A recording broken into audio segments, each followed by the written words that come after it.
क्या आपने देखा है जिनका सैलरी 50,000 है वो लोग करोड़पति बन गए और जिनका सैलरी 2 लाख है वो कुछ भी ना बन सके। इसका कारण आपको पता है? कभी भी इनकम आपका कारण नहीं बना, कारण बना है आपका इन्वेस्टमेंट की सोच।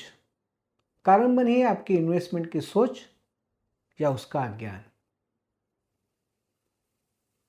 इसका यही मतलब है कि इन्वेस्टमेंट करना कितना ज़रूरी है और उसके बारे में अच्छी सोच, अच्छा नज़रिया आपके पास होना चाहिए।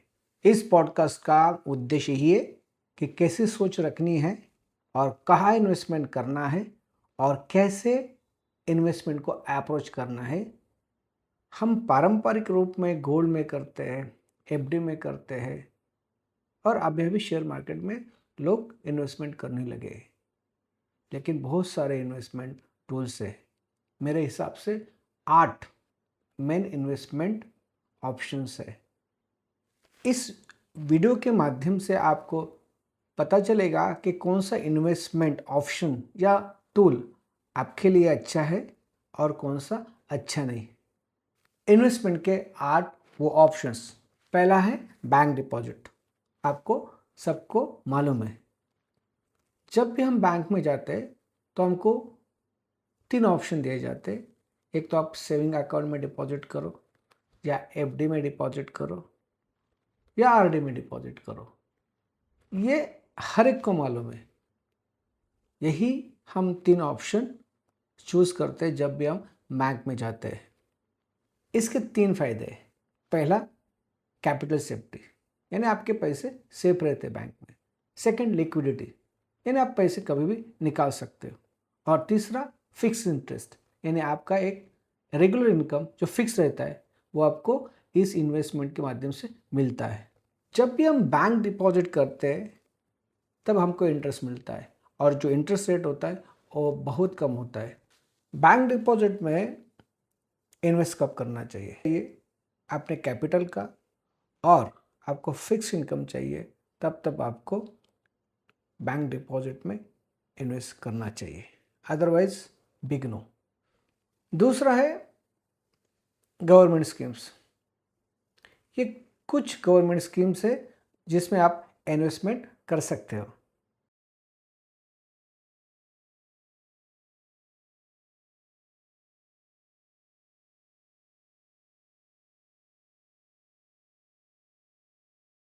आपको इन्वेस्टमेंट कब करना चाहिए? गवर्नमेंट स्कीम में।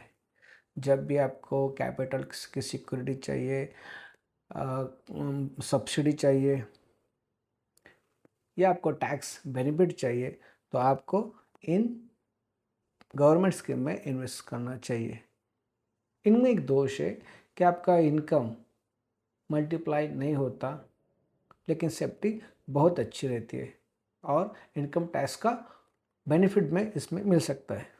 म्यूचुअल फंड इंडिया का बहुत ही फेमस एक्सेप्टेड इन्वेस्टमेंट टूल है। जब भी आपको शेयर मार्केट का नॉलेज नहीं है लेकिन आप शेयर मार्केट में इन्वेस्ट करना चाहते हो तो म्यूचुअल फंड के जरिए आप इन्वेस्टमेंट कर सकते हो। अभी देखते हैं कौन से प्रकार है म्यूचुअल फंड के। पहला प्रकार है इक्विटी म्यूचुअल फंड, दूसरा है डेब्ट म्यूचुअल फंड, तीसरा है हाइब्रिड म्यूचुअल फंड और चौथा है इंडेक्स म्यूचुअल फंड। आप देखते कैसे कर सकते हैं म्यूचुअल फंड में इन्वेस्ट। आप डायरेक्टली म्यूचुअल फंड में इन्वेस्ट कर सकते हो या सिस्टमेटिक इन्वेस्टमेंट प्लान के तहत आप इन्वेस्टमेंट कर सकते हो। इसमें एक दोष है कि ये म्यूचुअल फंड आपका इन्वेस्टमेंट हैंडल करते हैं तो कभी कभी आपको लॉस भी हो सकता है। शेयर मार्केट इन्वेस्टमेंट, जब भी आपको अच्छा नॉलेज है शेयर मार्केट का, शेयर्स का, कंपनीज का, बैलेंस शीट का, प्रॉफिट एंड लॉस अकाउंट का, प्रमोटर्स क्या करते हैं, मैनेजमेंट का बहुत सारा नॉलेज है, तो डेफिनेटली आपको डायरेक्टली शेयर्स में इन्वेस्टमेंट करना चाहिए। तो ये अच्छा तरीका है। शेयर मार्केट में डेफिनेटली प्रॉफिट है, लेकिन जैसे मैं बोला, आपको पहले नॉलेज होना चाहिए। अगर आपके पास नॉलेज है तो आपको एक्सपीरियंस लेना है। वो कैसे लेना है? छोटी अमाउंट डाल के। एक बार आप सीख गए, उसके बाद आपको बड़ा इन्वेस्टमेंट करना चाहिए।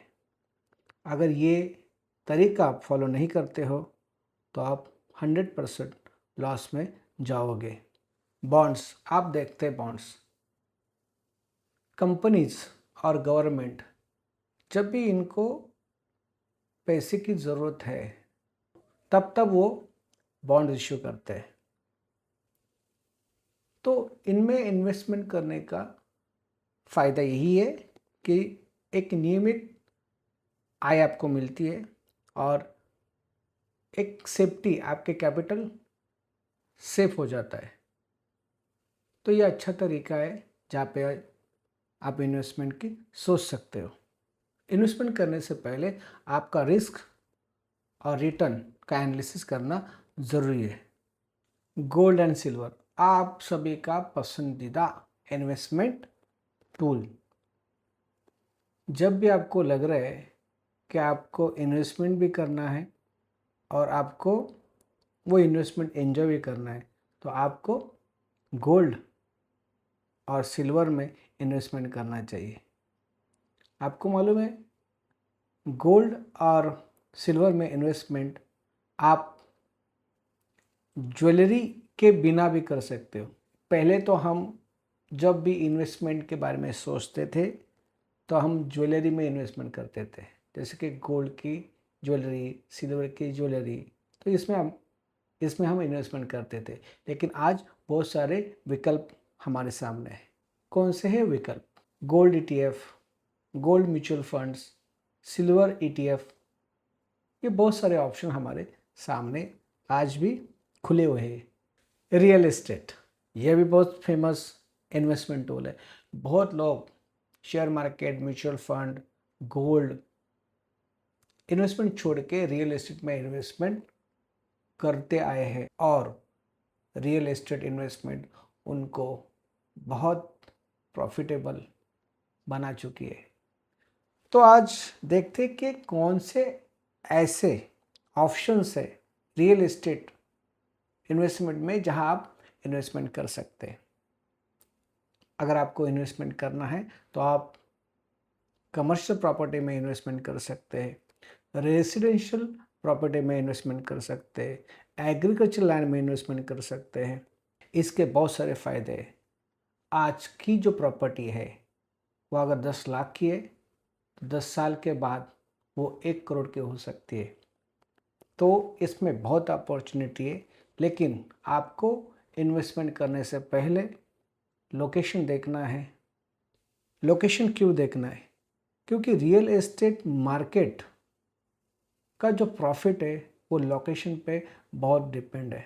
रिटायरमेंट इन्वेस्टमेंट्स, ये इन्वेस्टमेंट तभी करना है, ये इन्वेस्टमेंट तभी करनी है जब आप सोच रहे हो आपके रिटायरमेंट के बारे में।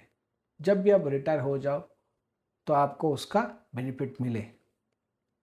जब जब आपको ऐसा लगता है कि मुझे रिटायरमेंट के बाद कुछ इनकम चाहिए, तो ये इन्वेस्टमेंट आपको करनी चाहिए। कौन से ऐसे ऑप्शंस है जहाँ पे आप इन्वेस्टमेंट कर सकते हो? ये इन्वेस्टमेंट प्लान आपको 20 या 30 साल के पहले शुरू करनी चाहिए। अगर आप इस एज में शुरू करते हो तो आपको कंपाउंडिंग का लाभ मिल सकता है। कभी भी इन्वेस्टमेंट करने से पहले आपको ये कभी भी इन्वेस्टमेंट करने से पहले आपको ये चीज़ें देखनी है, तभी इन्वेस्टमेंट करना है।